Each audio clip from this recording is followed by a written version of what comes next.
ప్రతిపక్షం మాత్రమే ఉంటాను. అదే ప్రజాస్వామ్యానికి, ప్రజలకి రక్షణ. ఎప్పుడైతే రూలింగ్ కి జాలరా కొడతామో అప్పుడు తప్పులే జరుగుతాయి. కనుక అధికారంలో ఉన్న వర్గాన్ని చేసే తప్పుల్ని బయట పెట్టాలి, బహిరంగపరచాలా. అది కమ్యూనిస్టు ఘనత. ఆ సిద్ధాంతాలు నాలో కూడా ఉన్నాయి. కార్ల్ మార్క్స్ 35 సంవత్సరాలు కఠినంగా ఆర్థికంగా ఒక పుస్తకం రాశారు.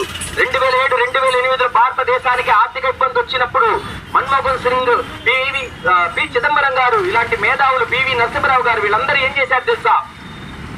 దానికి ముందు నరసింహరావు గారి కాలంగానే అన్ని ఆర్థికంగా మార్పులు తెచ్చాడు. ఆ పుస్తకాన్నే చదివారు.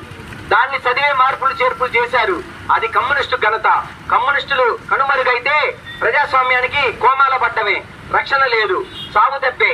కనుక కమ్యూనిస్టుల్ని కాపాడుకోండి.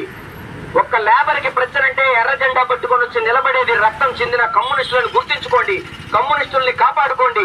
కమ్యూనిస్టులు లేని ఈ భారతదేశం గొప్ప ప్రజా